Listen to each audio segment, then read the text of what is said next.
1865년 영국.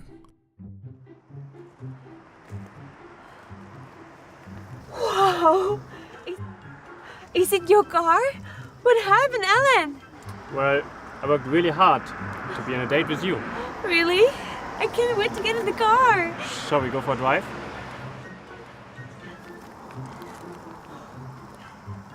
자동차를 새로 산 알렌. 연인 메리와 드라이브에 나선다. 하지만 시동을 걸고도 자동차가 출발하지 않는데. Alan, what are you doing? Why don't we go? Just wait for a second. 그때 한 남자가 붉은 깃발을 들고 차 앞으로 걸어오는데. Shall we move? Alan, 1 second. Look at the person over there. Set us up in the car! Let's go! 그리고 아랑곳 않고 그를 향해 달리는 자동차. No! 사고가 날 수도 있는 일촉즉발의 상황. 과연 어떻게 된 일일까? 붉은 깃발을 든 남자. 때는 1860년대. 영국을 중심으로 한 산업혁명은 문명의 눈부신 발전을 가져왔다. 증기기관의 발명으로 철로를 달리는 기관차가 개발되고, 기술의 발달로 산업 전 분야에 걸쳐 변화의 바람이 일기 시작했다. 그런데 편리함과 효율성을 추구했던 산업혁명은 예상치 못한 부작용까지 함께 가져왔다. 그 부작용의 대표적인 사례 중 하나는 다름 아닌 마차였는데, 엔진의 발명 이전엔 말이 마차와 농기계를 끌었지만 기관차의 등장으로 인해 아무도 말과 마차를 찾지 않게 된 것. 산업혁명 때문에 결국 마부도 점점 일자리를 잃게 되는 사태가 발생하게 된 것이다. 하루아침에 일자리를 잃게 된 마부들은 급기야 단체로 기관차에 반대하는 시위를 하기에 이르는데, Let's kick out all the cars. Let's protect our horses. Find my job, don't starve my family. Let's protect our traditions. Our carriages can run more. We got the car. Live here. Coachman is Satan. What a shameless man. My family is starving because of people like you. Yeah. Get out of here. Get out.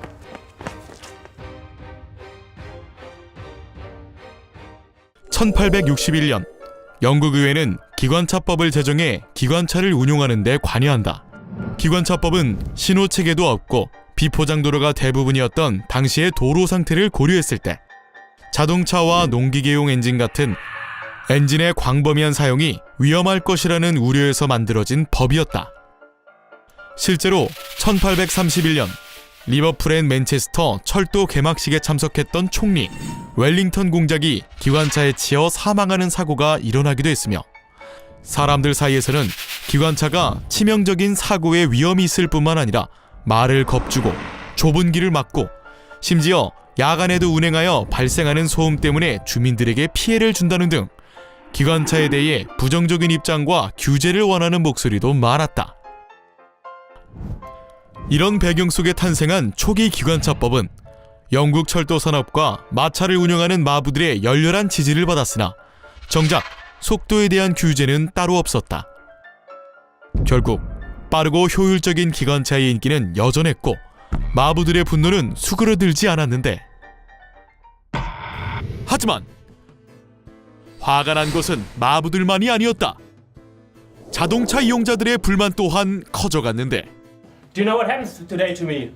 I almost died. It was definitely a crime. I can understand why they're so angry. My clothing store is about to be shut down now because of textile factories.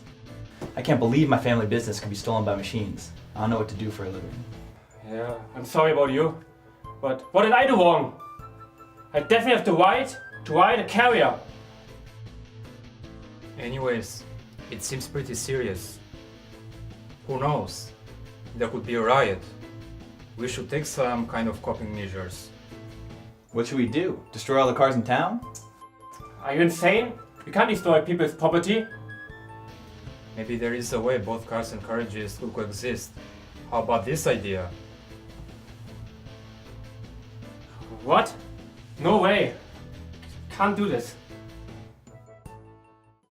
며칠 후 판사 앞에서 기관차를 옹호하는 파와 마차를 옹호하는 파로 나뉜 사람들. Then what about people who bought already cars? Do we get a refund? But why did you buy a car? We all fall because of you. Don't sell the cars. You only worry about coachman. And what about the car salesperson? What should they do for a living? Hey, Zen, is it okay that my daughter started this? What do you think about this? Cars and carriages are no different. Let's treat cars and carriages equally. Then there'll be no problems.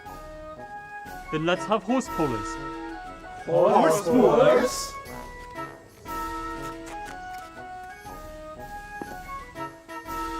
Why were carriages hit by cars?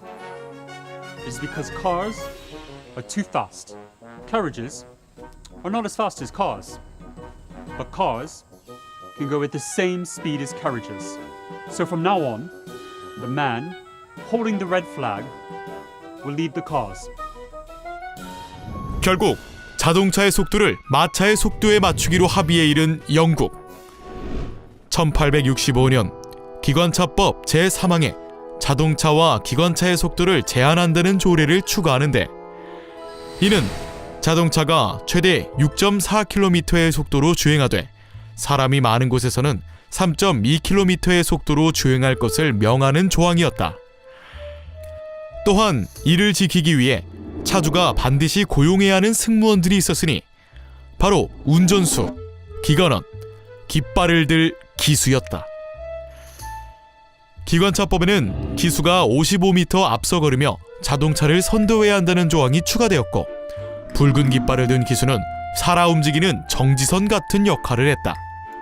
즉, 자동차는 붉은 깃발을 든 사람의 걷는 속도를 앞지르면 안 된다는 법이 바로 적기 조례이다. Well, let's go.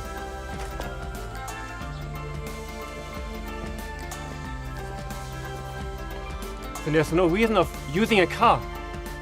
You don't have to. Use your carriages. 더 좋은 동력을 가지게 된 자동차가 기존의 마차보다 더 느려야 한다는 아이러니. 역사 속의 영국은 개인의 빠름보단 공존의 느림을 택했고, 그 결과 자동차를 허용하면서도 마부들의 불만까지 해소할 수 있었다. 하지만 적기 조례는 사회를 안정시킨 반면 산업을 침체시킨 양날의 검이었다. 영국의 자동차 산업은 오랫동안 제자리 걸음을 하게 됐고, 주변 강국들이 자동차 산업으로 발전하는 걸 지켜봐야 했다. 전통을 지키던 적기 조례는 1896년 더 이상 속도를 제한할 수 없다는 것으로 합의된 후 효력을 잃고 세상에서 사라진다. What's this? Oh, this guy, he's our flag bearer. He will follow us wherever we're going. Flag bearer? Always? What are you talking about? I have no other choice. I have to go exactly the same speed as he does. What? Why don't you get the car then? That's the law. I can help it. 일자리를 지키기 위해 기술 발전을 제어하려고 했던 역사 속 아이러니로 대표되는 적기 조례. 현대에도 기술의 발전은 일자리 상실에 대한 불안을 동반하지만, 이로 인해 새로운 형태의 일자리가 창출된다는 것은 누구도 부인할 수 없을 것이다.